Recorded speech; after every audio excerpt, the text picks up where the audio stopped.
La lectura de hoy corresponde en el libro de Romanos, capítulo 6.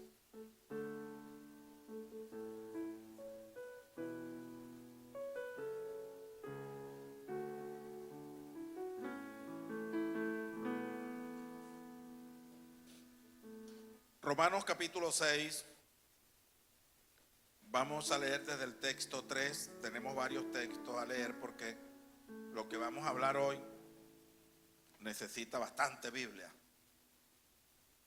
y vamos justamente a eso. Romanos capítulo 6, mi Biblia Reina Valera 1960 titula este capítulo Muertos al pecado. Y vamos a leer desde el texto número 3, para la gloria del Padre, del Hijo y del Espíritu Santo. ¿O no sabéis que todos los que hemos sido bautizados en Cristo Jesús, hemos sido bautizados en su muerte? Porque somos sepultados juntamente con Él para muerte por el bautismo, a fin de que como Cristo resucitó de los muertos para la gloria del Padre, así también nosotros andemos en vida nueva. Vida nueva. Porque si fuimos plantados juntamente con Él en la semejanza de su muerte, así también lo seremos en la de su resurrección. Sabiendo esto, que vuestro viejo hombre fue crucificado juntamente con Él, para que el cuerpo del pecado sea destruido, a fin de que no sirvamos más al pecado. Porque el que ha muerto ha sido justificado del pecado. Y si morimos con Cristo, creemos también que viviremos con Él, sabiendo que Cristo, habiendo resucitado de los muertos, ya no muere. La muerte no se enseñoreará más de Él. Porque en cuanto murió al pecado, murió una vez por todas, mas en cuanto vive, para Dios vive. Así también vosotros consideraos muertos al pecado, pero vivos para Dios en Cristo Jesús, Señor nuestro. No reine pues el pecado en vuestro cuerpo mortal, de modo que le obedezcáis en sus concupiscencias. Ni tampoco presentéis vuestros miembros al pecado como instrumento de iniquidad, sino presentaos vosotros mismos a Dios como vivos de entre los muertos, y vuestros miembros a Dios como instrumento de justicia. Porque el pecado no se enseñoreará más de vosotros, pues no estáis bajo la ley, sino bajo la gracia. Amén. Pueden sentarse, por favor. Hoy arribamos a la conferencia número 3 del tema lucha de carácter no físico. En la segunda conferencia, ya para la conclusión, tuvimos la oportunidad de conversar un poco referente al asedio, a la persecución espiritual que sufre el ser humano diariamente de esas fuerzas del mal que existen, como lo dice el libro de los Efesios, como lo dice Mateo en las lecturas bases anteriores. Es un acecho permanente, es un asedio diario que tiene no solamente la iglesia del Señor Jesús, sino que el pueblo que no conoce a Cristo, los inconversos, que son mucho más vulnerables a estos ataques porque lamentablemente no cuentan con lo que nosotros contamos, y justamente ese ataque, ese asedio se manifiesta a través de esa lucha que dijo Pablo, que no tenemos lucha contra sangre ni carne, sino contra una serie de demonios que están especificados allí en Efesios y que cada uno con sus jerarquías que tienen cumplen una función específica para dañar a la humanidad cautivarla, esclavizarla, destruirla, porque justamente eso es la manifestación del enemigo: destrucción, robo y muerte. Y no permitir que a la gente le resplandezca la luz del evangelio, porque Satanás sabe que todo el que le va amaneciendo el evangelio y que le resplandece la luz del evangelio tiene una gran oportunidad que escapa de sus manos y pasa a las manos del Señor Jesucristo. Y al pasar a las manos del Señor Jesucristo, afortunadamente se convierte en una nueva criatura y comienza a morar bajo el abrigo del Altísimo y la sombra del Omnipotente. Hay un problema en esa transición que hay de no tener a Cristo a tenerlo, y es que la vida eterna consiste en la capacidad que recibe el ser humano para conocer a Dios. Lamentablemente se predica y se predica, y todavía hay millones de seres humanos en el mundo entero que se rehúsan a aceptar a Cristo como su Salvador personal. Algunos aludiendo al ateísmo, que ellos son ateos, que no creen en nadie, aunque ateos ya pocos quedan. Pero hay personas que todavía tratan de ir por ese camino del ateísmo, que no beneficia absolutamente a nadie. Pero bueno, ellos creen que ese es el camino perfecto que deben tomar. Otros también dicen que no tienen tiempo para estar en esta cuestión del evangelio, en las cuestiones religiosas, dicen ellos, porque ellos tienen cosas más importantes que atender. Se van a sus negocios, se van al materialismo, se alejan cada día de la realidad de la vida, se hunden en el materialismo, en el dinero, en la vanagloria de la vida, en la vanagloria de los ojos, se van a las prácticas contrarias a la voluntad de Dios, y en eso se le va la vida. Cuando vienen a reaccionar, algunos mueren en un accidente y todavía no habían recibido a Cristo. Otros amanecen muertos sobre su cama producto de un infarto. Otros son asesinados. Otros le llegó la hora que le correspondía y sencillamente pasan a la eternidad sin Cristo. La pregunta que hoy le hago a todos los presentes que están aquí, que no tienen a Cristo en su corazón, y a todos los que nos observan por las redes sociales es: ¿dónde pasarás la eternidad? ¿Sabes dónde pasarás la eternidad? Hay una vida después de esta vida, y que para enfrentarse a ella estamos a un paso, solo que llegue la muerte y ya se pasa a la eternidad. El problema aquí está en que algunos serán bendecidos y recompensados y consolados, y otros serán torturados en el infierno por las fuerzas malignas, y la Biblia dice que ahí será el lloro y el crujir de dientes. Así vive el mundo, así viven los hombres, así viven muchas mujeres. Hay una amenaza permanentemente diaria, que ya la expliqué en temas anteriores, donde se necesita estar muy alerta y no asociar todo lo que nos ocurre con culpando a las demás personas, cuando nosotros sabemos que detrás de ese rostro, detrás de ese nombre, detrás de ese apellido, hay unas fuerzas contrarias que atacan y que quieren y buscan tu destrucción y mi destrucción. Para ir saliendo ya de ese peligro inminente y entrar en lo que hoy traigo para ustedes, quiero contarles una historia que está en el libro de Marcos capítulo 5.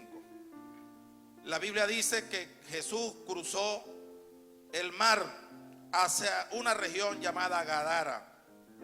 Cuando Jesús cruza el mar y va llegando del otro lado a la región de Gadara, dice la palabra de Dios que apareció una persona que estaba endemoniado. La Biblia no lo registra con su nombre, solamente dice el endemoniado gadareno. Pero sí cuenta la palabra de Dios. Seguramente Jesús se enteró por los vecinos, por los lugareños de la región de Gadara, quién era ese hombre.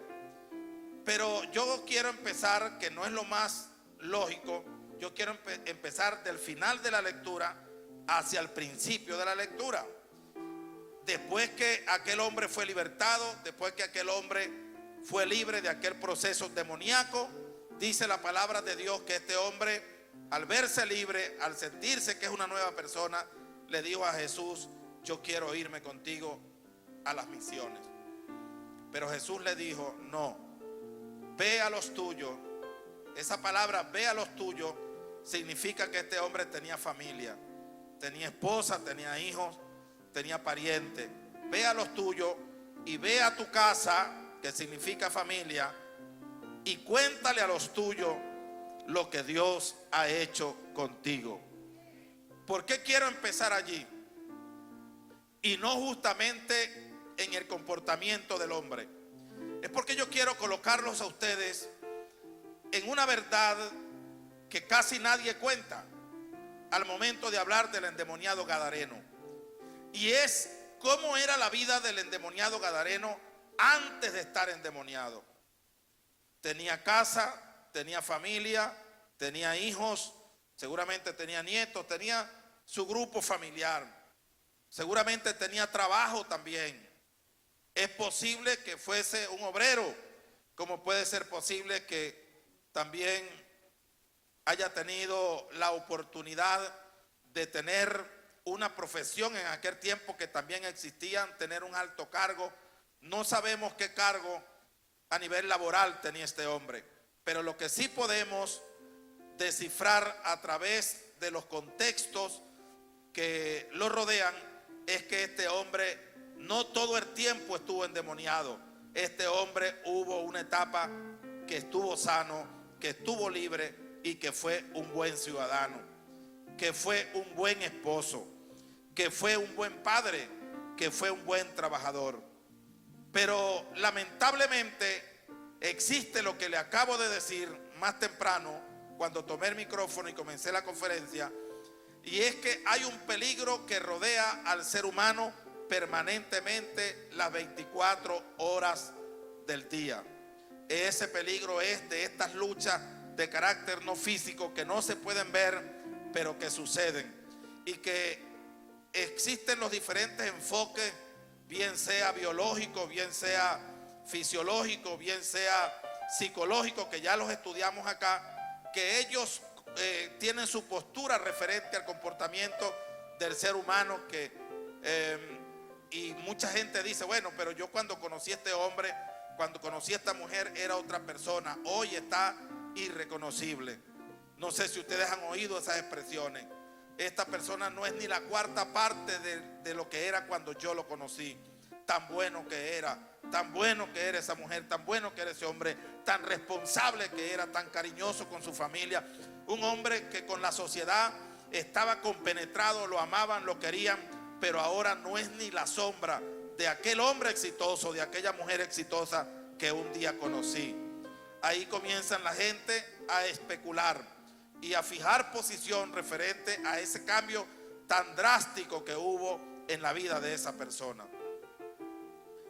Pero nadie va mucho más allá, que es el tema de la Biblia. Es el tema que nosotros tenemos, es el conocimiento que nosotros manejamos, y es justamente lo que mucha gente no conoce, que mucha gente ignora, porque eso se entiende en el mundo espiritual. Aquel hombre un día posiblemente salió a su trabajo y trabajó normalmente, pero ya comenzó a tener algunas luchas internas en su mente y en su corazón. Posiblemente aquel hombre, quiero que entiendan que no lo dice la Biblia, estoy parafraseando el texto y quiero colocar en la mente de ustedes hipotéticamente cómo fue el cautiverio de este hombre, cómo comenzó, para que haya una mejor y mayor claridad en lo que quiero explicarle. Posible que este hombre salió, trabajó, llegó a su casa, pero por el camino se comenzó a sentir extraño. comenzó a sentir deseos que antes no sentía. Deseos como cuál: un hombre que llegaba temprano, era responsable, apenas cobraba su sueldo, iba al mercado, compraba la comida, llegaba a su casa, tal vez le daba un beso a su esposa, a sus hijos, compartía con ellos y siempre era ese hombre responsable.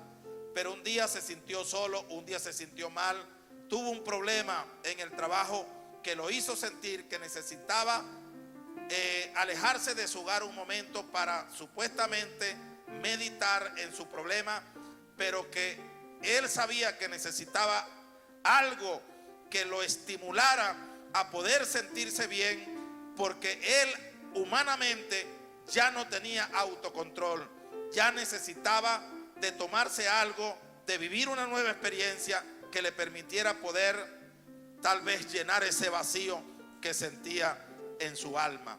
Se fue a la cantina. Un hombre que no tomaba ya comenzó a tomar. Se tomó unas pocas, se fue a su casa. Pero recuerden ustedes que el alcohol, igual que las drogas, es mal compañero. Produce descontrol y bajo los efectos del alcohol el cerebro no funciona correctamente. Y al no funcionar el cerebro correctamente, por supuesto que lo que esa persona que está bajo los efectos del alcohol va a hablar van a ser sandeces. El comportamiento va a ser violento. ¿Por qué? Porque está bajo los efectos de cualquier cosa. Su esposa, que lo conocía hacía muchos años, comenzó a ver un comportamiento de aislamiento en el hombre. Ya no quería compartir con ellos. Ya no era aquel hombre lleno de amor, lleno de cariño, de respeto también por su familia, sino que sencillamente no quería tener comunión con ninguno de ellos. Y cuando la esposa le preguntaba qué tenía, por qué ese comportamiento, aquel hombre se excusaba detrás de lo que mucha gente se excusa hoy. Es que tengo un problema, déjame quieto, estoy atravesando una situación difícil que por los momentos no quiero compartir con nadie. Ahí es cuando la persona comienza a encerrarse, a aislarse de su familia, de sus amistades, de sus compañeros que lo aprecian y lo quieren. Continuaba en su trabajo, sus compañeros se dieron cuenta que aquel hombre tenía una actitud ahora agresiva. Después de ser un hombre que respondía con mansedumbre, con blandas respuestas, ya no le podían decir nada porque explotaba y una cantidad de cosas que hacía. Ya comenzaba a pronunciar palabras obscenas y ofensivas a los demás. La gente comenzó a preguntarse qué le estará pasando a nuestro compañero. Tal vez sus amistades más cercanas comenzaron a decirle: busca ayuda, ve al médico, ve a un psicólogo, ve a un consejero, busca la religión para que los religiosos te ayuden de alguna manera. Habla con tu esposa o habla con nosotros, desahógate con nosotros, que nosotros somos tus amigos y te queremos ayudar. Lamentablemente no consiguieron por esa vía poder conquistar la atención de aquel hombre para dejarse ayudar. En vez de irse a casa, seguía en los bares, se comenzó a reunir con personas que no eran sus amigos y ya pasó la primera noche que no llegó a casa. Su esposa se preocupó porque nunca lo había hecho, jamás lo había hecho, de quedarse fuera de casa ningún día a la semana en tantos años. Cuando llega ese otro día, la mujer le pregunta dónde estaba y el hombre le dice: eso no es tu problema, no te metas en mi vida, que yo no me meto en la tuya. Desde ahora en adelante aquí las cosas van a cambiar, aquí las cosas en esta casa van a cambiar. Y todo el mundo se queda asombrado y dice: ¿cuándo y dónde perdimos a la cabeza de hogar? ¿Por qué se está comportando de esa manera? Posiblemente aquella mujer se fue a visitar a los brujos. A lo mejor llevó una prenda de su esposo, llevó su número de identificación también, para mandarlo a chequear, como dicen ellos, para mandarlo a consultar a ver por qué se está comportando de esa manera.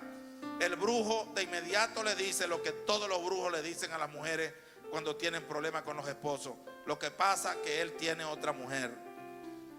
Tiene otra mujer, no hay otro caso. Eso se lo dicen los brujos a todas las mujeres que van con problemas en el hogar. Y justamente aquel hombre todavía no tenía ninguna otra mujer. Tenía una lucha interna que no nadie le entendía, porque eran demonios que habían hecho posesión de su vida.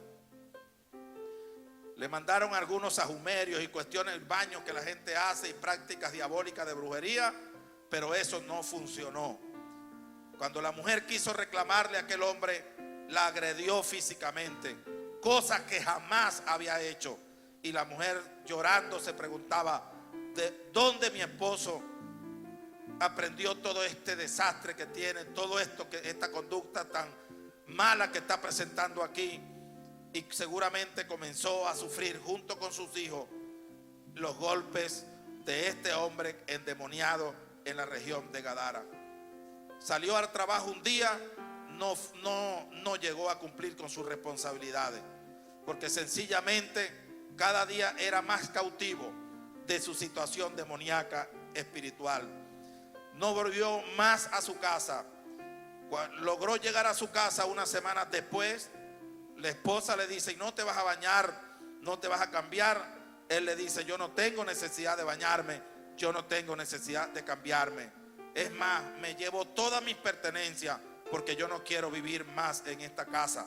Vivir en esta casa para mí es un tormento. Vivir en esta casa para mí es una amargura. Yo no puedo seguir viviendo en este hogar. ¿Cuántos hogares no se destruyen de esa manera? Y los integrantes del hogar no se acercan a Cristo Jesús, sino que comienzan a tratar de solucionar ese problema con las leyes, con las instituciones, con prácticas que van contrario a la realidad. En esta situación, aquel hombre recogió todo y se fue. Se emborrachó y al verse que ya no tenía trabajo, al ver que ya no percibía dinero, comenzó a robar y a violentar a la gente que pasaban por las calles. Comenzó a agredir a los hombres y las mujeres por las noches, los golpeaba y los robaba, porque la Biblia dice que agredía a todas las personas que pasaban cerca de él para robarle, porque ya no tenía trabajo, ya no tenía comida, ya no tenía cómo consumir licor, ya no tenía cómo consumir drogas, porque lamentablemente estaba en un cautiverio y un encierro sin salida. Al ver que no tenía hogar, que no tenía una casa donde ir, se vio en la obligación de ir a buscar donde dormir. Y la Biblia dice que se fue a dormir en los sepulcros, en los cementerios. Era su casa, ya se sentía feliz, se sentía cómodo de vivir en el cementerio. Pregunto yo hoy aquí, ¿alguno de ustedes se sentiría feliz de dormir arriba de una tumba? ¿Alguno de ustedes se conseguiría feliz de colgar un chinchorro en un mausoleo de los que hacen en los cementerios? No. ¿Saben ustedes por qué? Y usted ve un cementerio y le tiene hasta recelo, y usted pasa por otro lado para no ir al cementerio. ¿Por qué? Porque usted no está endemoniado, porque usted no está poseído. Pero cuando usted busca la gente que está esclavo en el alcoholismo, en el alcohol, en la drogadicción, la gente que ha sido botado de su casa, la gente que ya no tiene casa, siempre busca a refugiarse en los lugares nauseabundos y en los cementerios. Allí sienten paz y allí sienten tranquilidad en la vastedad. Ya no se afeitan, ya no les hace falta bañarse. Se sienten bien con una ropa que tienen meses y que se les acabó encima, hasta que quedan con su cuerpo afuera y alguien se conduele de ellos y les regala alguna camisa, algún pantalón. Ellos se sienten cómodos. Usted los busca para tratar de rehabilitarlos y ellos se niegan, porque las potestades que cargan encima, las ataduras que cargan encima, no es de socializar, no es de estar en sociedad. Ellos quieren estar aislados. Por eso el profeta Isaías en una oportunidad habló de los lugares donde los demonios habitan y los ejemplificó de esta manera: sitios donde hay montes, donde hay escombros, donde hay vastedad, donde hay una cantidad de cosas. Por eso es que el descuido y la vastedad en el ser humano siempre están asociadas a influencias demoníacas. Nadie que no esté influenciado por influencias demoníacas va a sentirse bien, andar hediondo, andar sin asearse. La gente dice, no, lo que pasa es que toda esa familia es así. Es un caso de cultura. No es un caso de cultura, porque no existe la cultura de la vastedad. No existe. Todo lo contrario. Entonces, hay gente que comienzan a acumular cosas y todas las cosas que nadie quiere las recogen ellos. Todas las cosas que la gente vota las recogen ellos, y aunque no sirve para nada, ellos se sienten agradables en ese ambiente. La gente dice, ellos son acumuladores compulsivos. La Biblia dice otra cosa desde el punto de vista espiritual. Ojo con eso. Ojo con eso. Usted puede vivir en un rancho, usted puede vivir en una casita de barro como yo viví por muchos años. Pero puede ser que no tengas piso de cemento, sino de tierra. Pero tú puedes barrer eso y echarle, en que sea querosén, gasoil, agua, y barrer eso. Si no tienes para comprar un cepillo, ve al monte, que aquí hay bastante escoba, y corta una escoba. Corta un palo y amarra la escoba y barre con la escoba. No hay excusa para ser descuidado y practicar la vastedad. La vastedad está asociada con influencias demoníacas en la vida de las personas. Tenga cuidado con eso. Sigo mi camino. Este hombre se fue a dormir a los cementerios. Allá en los cementerios dice que gritaba por las noches. Eso lo dice ahí la narrativa. Dice, y por las noches daba voces, gritaba. La gente le tenía terror. Cuando este hombre se convirtió violento, dice la palabra del Señor que las autoridades de aquel momento lo buscaron, fueron donde él estaba. Y ¿sabe para qué fueron? Para apresarlo. Y dice la Biblia que lo ataron con grillos y con cadenas.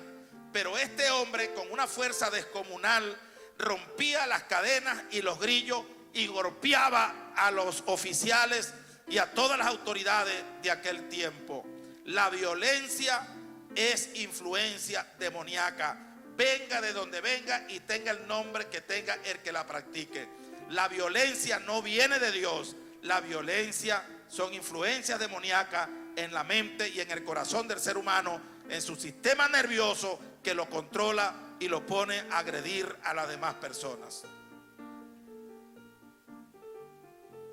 Cuando las autoridades vieron que aquel hombre estaba insoportable, que no lo podían dominar ni con grillos ni con cadenas, y robaba y golpeaba gente, asesinaba personas, la gente, toda la región de Gadara comenzó a tenerle miedo.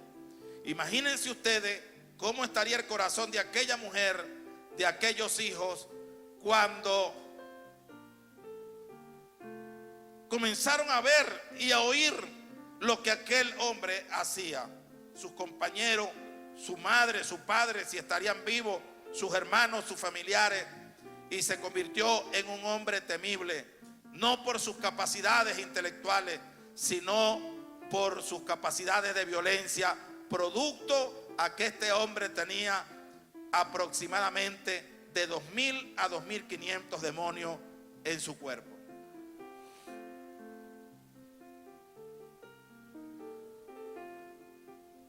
Fue la voluntad de Dios que nuestro Señor Jesucristo, el libertador, el que echa fuera de demonios a la fuerza, con su autoridad, cruzara el mar y llegara a la región de Gadara.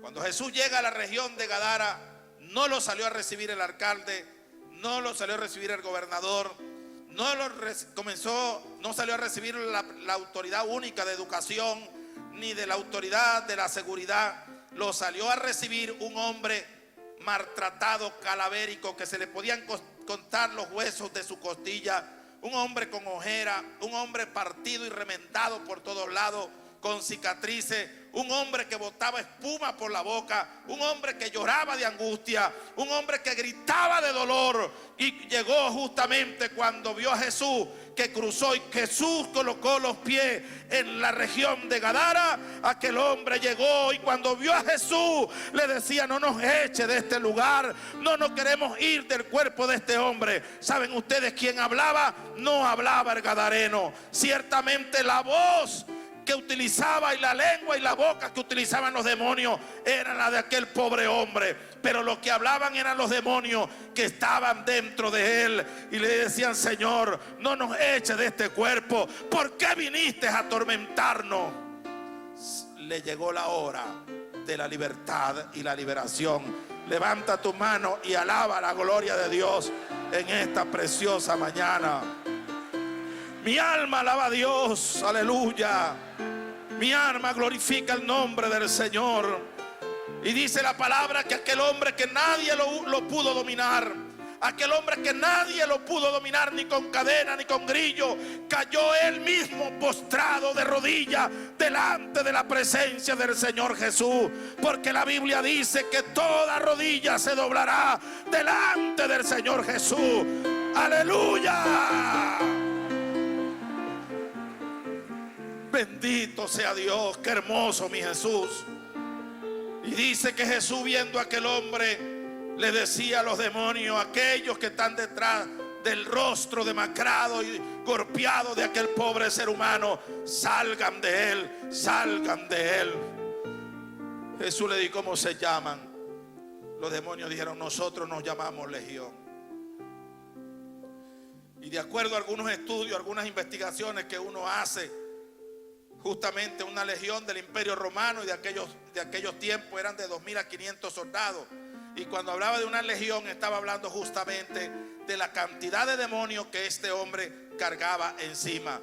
Yo les dije a ustedes, iniciando en la primera conferencia, que una persona puede tener para comenzar un demonio, pero después que el espíritu inmundo vuelve y entra a la vida de una persona, antes de entrar va y busca 7 más peores que él. Y ya no son 1, sino que son 8 demonios que estarán. Imagínense usted la gente que se ha descarriado 3 y 4 veces. Si lo multiplica por 8, 4 por 8 son 32 demonios.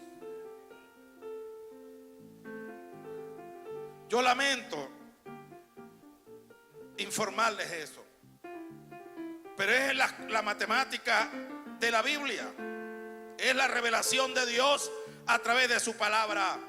Y cuando Jesús escuchó que eran legiones, le dijo: pero ustedes se van hoy de allí, ustedes van a salir. Los demonios: pero no nos eches, no nos eches a los infiernos, no nos eches a esos lugares secos y sin reposo. Aquí mismo al lado hay una finca de cerdo, hay un hato de puro cerdo. Nosotros preferimos que nos eche al cuerpo de los cerdos antes que nos mande al lugar de tormento. Bendito sea el nombre del Señor Jesucristo. Y dice la palabra que Jesús le dio la orden: salgan de ese cuerpo. Y aquel hombre cayó, se revolcó, quedó golpeado, y los demonios salieron al hato de cerdo, entraron en el cuerpo de los cerdos, y los cerdos salieron corriendo con violencia y se fueron todos por un despeñadero y cayeron al mar. Los cerdos murieron ese día, 2.500 cerdos. Los cerdos murieron, pero los demonios siguen vivos, porque los demonios no mueren.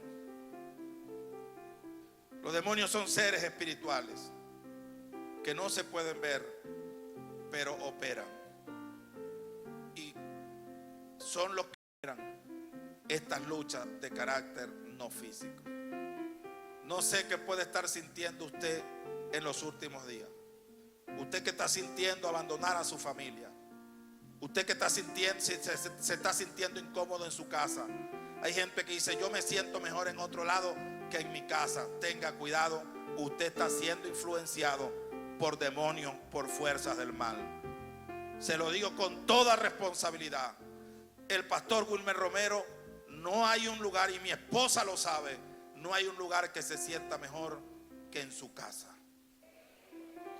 Nosotros a veces estamos de misiones, estamos viajando, podemos estar hospedados en el mejor hotel, pero ya a los 3, 4 días, vámonos.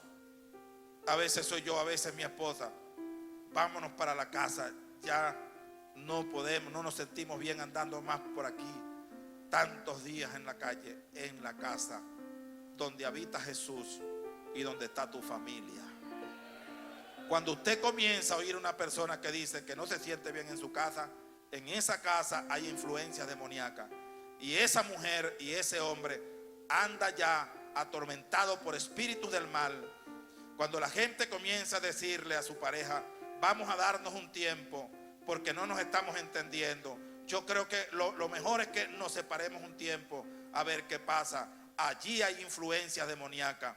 Cuando los padres maltratan a sus hijos con tortura, ahí hay influencias demoníacas. Cuando los esposos golpean a sus esposas o las esposas a sus esposos, ahí hay influencias demoníacas. Así comenzó el endemoniado gadareno hasta llegar a un degradante extremo que se convirtió en una escoria para la sociedad.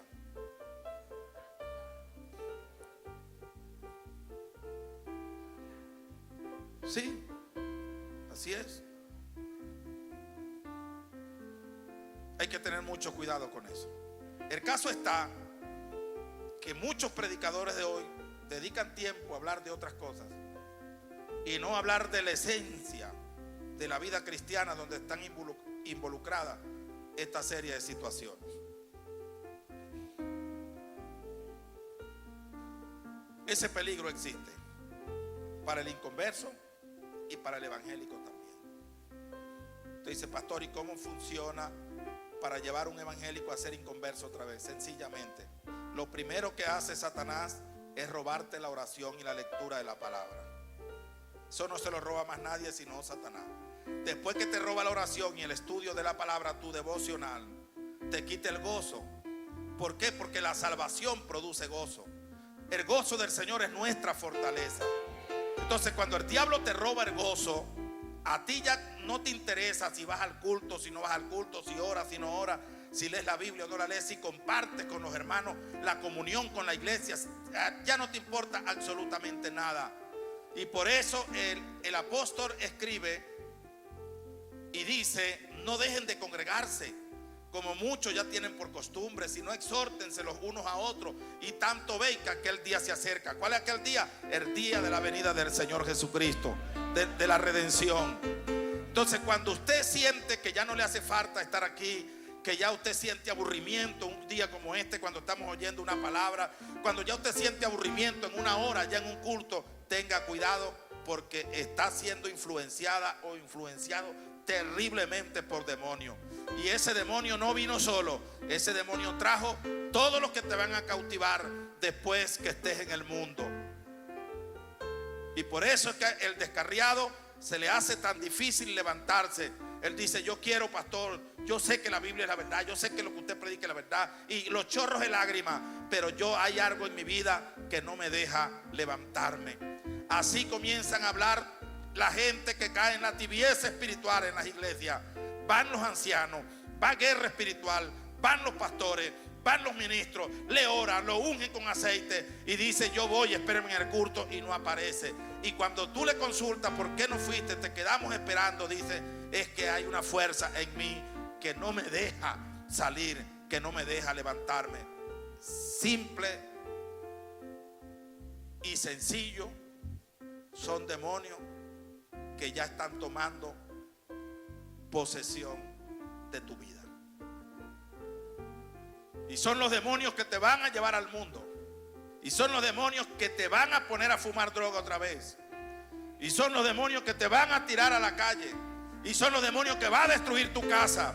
Y son los demonios que va a acabar con tus hijos. Y son los demonios que va a destruir con tu salud. Sencillamente porque volvió el espíritu inmundo, pero viene con más fuerza, viene repotenciado. Yo sé que hay mucha gente que son escépticos a este tipo de mensaje. Ellos dicen, yo no creo en eso, yo no creo que Dios sea tan malo. Yo no estoy hablando de la bondad de Dios. Estoy hablando sencillamente de cómo se manifiesta y trabaja el mundo espiritual para destruir a la raza humana. Y la raza humana no termina de darse cuenta que hay una lucha interna detrás de todo lo que se ve, de todo lo que nos rodea y seguimos abriéndole puertas. La realidad es que ese peligro existe y quería dejarlo con ustedes. Ahora, el peligro dirigido hacia el cristiano, ya no para que vuelva al mundo, sino para que siga en la iglesia, pero siga mal. Sino para que siga en la iglesia, pero se convierta en una piedra de tropiezo para muchos. Sino que siga aparentando que es evangélico, pero en esencia no lo es. Sino que hay una imitación, hay un simulacro de que sí es cristiano, pero lamentablemente no lo es. Y eso fue lo que dijo el apóstol Pablo cuando dijo: profesan conocer a Cristo, pero con sus hechos lo niegan. De eso están llenos las iglesias, los templos están llenos de gente así. Lamentablemente, duele decirlo, pero es la realidad. Es una falsa enseñanza. Si usted está en una iglesia así, corre, escape por su vida.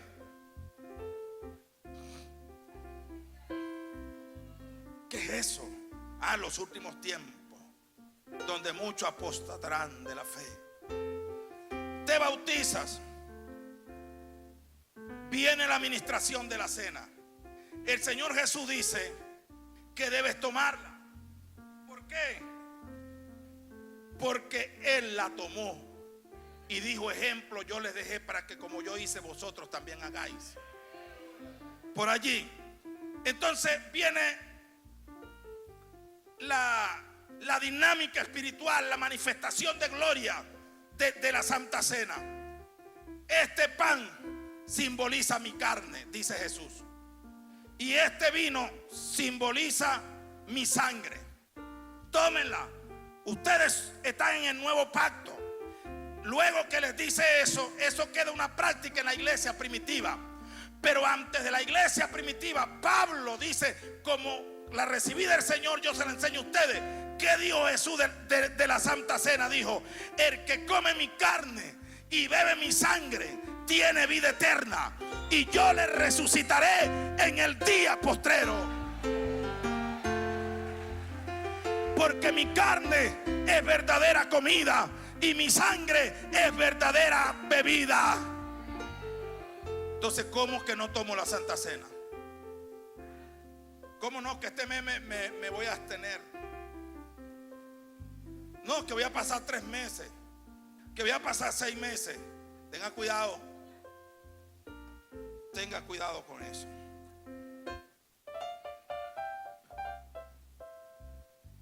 Dijo Jesús: el que no come mi carne ni bebe mi sangre no tiene vida en sí mismo. Entonces fíjense cada cosa como va dando al punto. Por eso es que para ir al cielo no es cuestión de que cómo lo hago. Es empezar y comenzar a vivir la palabra de Dios. Eso está revelado ahí. Yo sé que esto choca contra enfoque, contra ideología, contra estructuras que la gente ha construido hoy. Pero es la palabra de Dios, que es un martillo. Y el martillo es para quebrantar la piedra, para quebrantar todas las teorías que la gente pueda tener respecto a esto. Con el bautismo, sabiendo que nuestro viejo hombre fue crucificado juntamente con él. Ahí el pronombre él aparece acentuado, es un pronombre personal. Está hablando de Jesús. Porque fuimos plantados con él en la semejanza de su muerte. Así también lo seremos en la de su resurrección.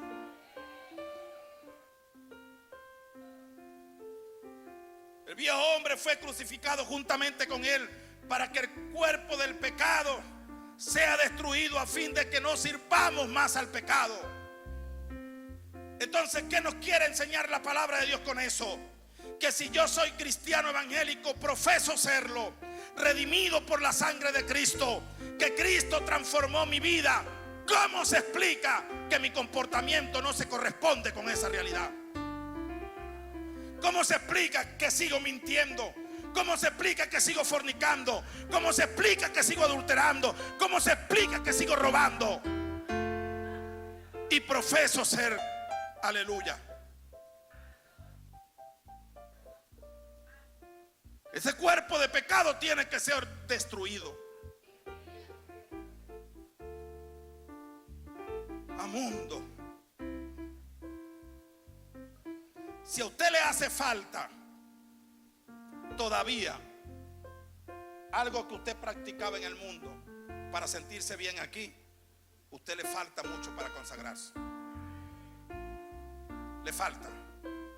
No, que es que el pastor no entiende que yo entiendo lo que dice la Biblia. Si usted depende de algo que en el mundo lo hacía sentir bien para sentirse bien aquí, usted no tiene el Espíritu Santo. Porque el fruto del Espíritu Santo es amor, y de él se ramifica la bondad, la mansedumbre, la paciencia, la tranquilidad, el amor, y todas aquellas bendiciones que produce el Espíritu Santo de Dios en nuestra vida y llena ese vacío que antes teníamos.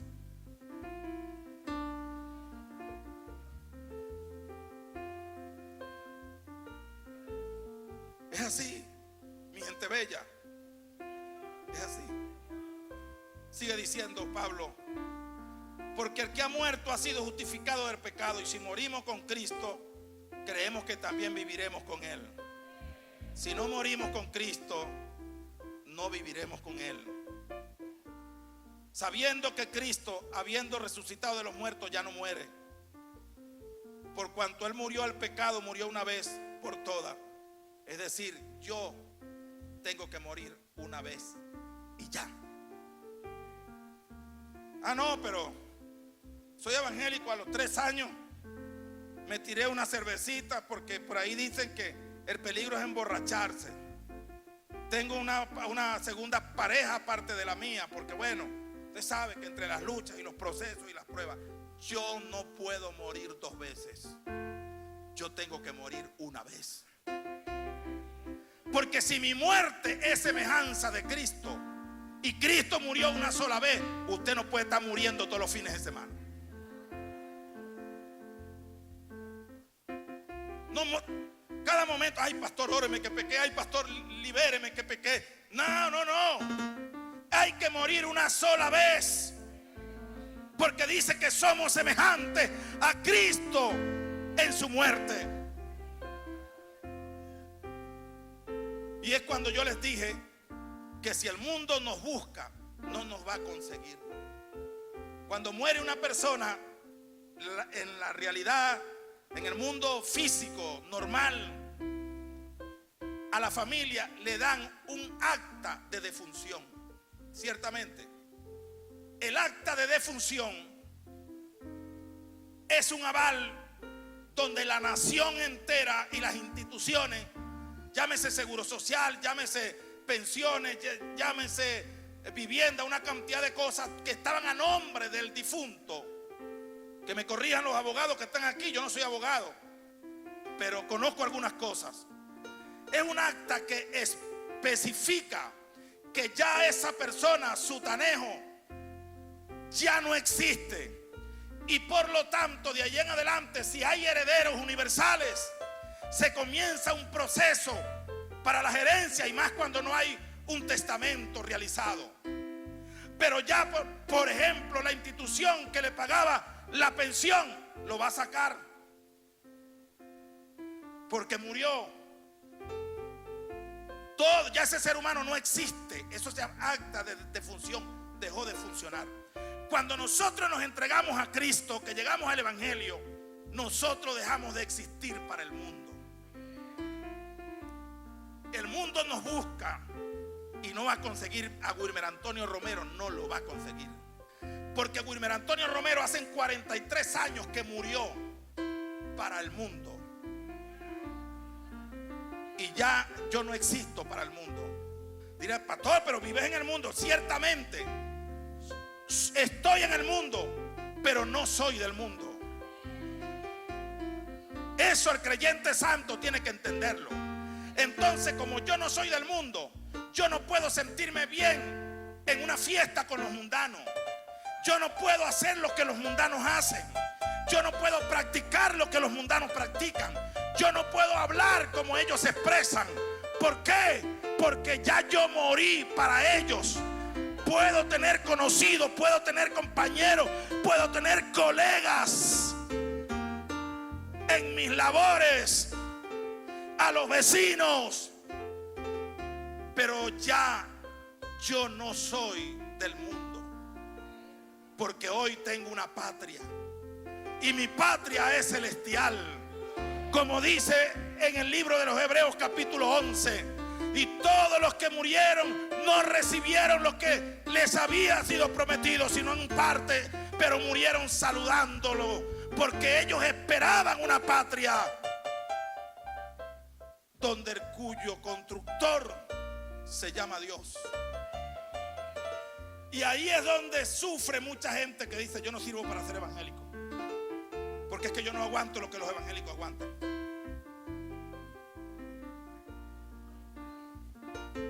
¿Tú sabes lo que yo mantenerme con una sola mujer toda la vida? Yo no sirvo para ser evangélico. ¿Tú sabes lo que yo no inventar de vez en cuando? ¿Tú sabes lo que yo no estiraba en mi cajita de vez en cuando? ¿Tú sabes lo que es mentir para hacer un negocio? Que el Señor te lleve bendición. Sí, Señor, tranquilo. Vayan con Dios. Fíjese, no puede. Él dice: yo no puedo ser evangélico, porque yo soy evangélico. Quítate esto, no puedes usar esto, ponte esto, no puedes usar esto, no puedes hacer. No, yo no sirvo para ser evangélico. Ahí es donde Jesucristo dijo: el que no se niega a sí mismo no puede ser mi discípulo. Y es cuando Pablo dice: no vivo yo, ya Wilmer Romero murió, ahora hay un Wilmer Romero nuevo, que está sujeto a lo que dice la palabra, que está sujeto a lo que revela el Espíritu Santo, que está sujeto a lo que el Padre dice. Y ahí es donde se complica la salvación para mucha gente. Y ellos se van alejando poco a poco. No, esto no es para mí, esto es mucho. Pero entonces caminan 100 metros y consiguen a unos que sí permiten cualquier cantidad de barbaridades. Y ellos dicen: bueno, y como estos son, y aquellos hablan una cosa. Usted no esté pensando en ninguna denominación. Reciba la revelación de la palabra. Las denominaciones tienen postura, tienen normas, tienen una cantidad de cosas que son buenas y algunas no tan buenas, pero la palabra de Dios te dice todo.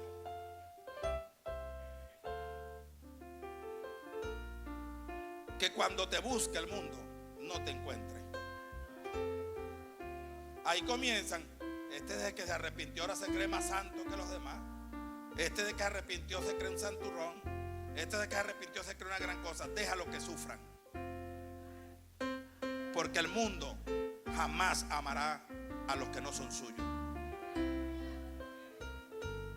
Jesucristo dijo: el mundo los va a aborrecer porque a mí me aborrecieron. Pero ¿cuánto nos gusta que nos suban la dopamina felicitándonos el mundo, que hable bien de nosotros? ¿Qué me interesa a mí que el mundo diga lo que diga? Ya yo no vivo en su sistema. Para mí yo tengo un sistema nuevo. Yo tengo una ley nueva, la ley del espíritu de vida, que me libertó de la ley del pecado y de la muerte, como lo dice Romanos capítulo 8. Ya voy a concluir, pero vamos a terminar al menos con Romanos 6. Entonces, cuando ya estamos muertos, dice: no reine. Reinar es hacer presencia, es gobernar. Parafraseando el texto: no gobierne pues el pecado vuestro cuerpo mortal, de modo que le obedezcáis a sus concupiscencias. No podemos permitir que después que hemos llegado al Señor, ahora el pecado venga a gobernarnos otra vez. Pero el texto 13 dice ni tampoco presentéis vuestros miembros. ¿Cuáles miembros?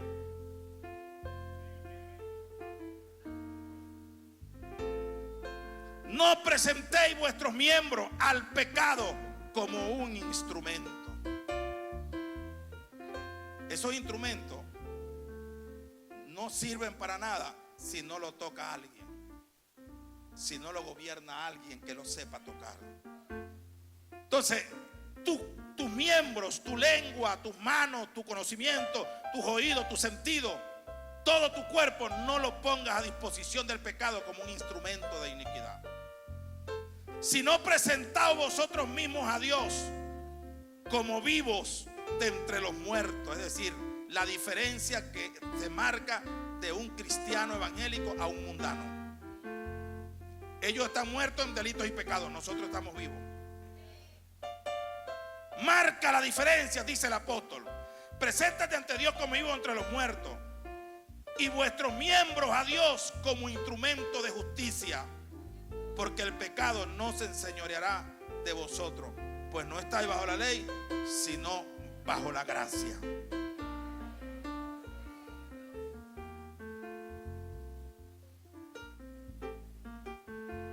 Qué cosa tan clara nos habla el apóstol allí.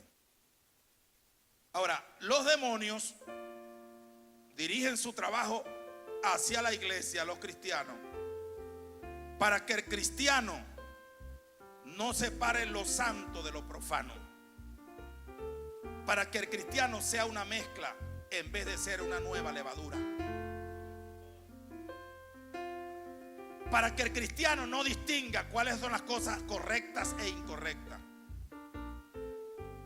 Entonces, allí quedamos hoy. Los demonios atacan al cristiano para que no separe lo bueno de lo malo, lo santo de lo profano y lo correcto de lo incorrecto. Dele un aplauso al Rey de Reyes y Señor de Señores.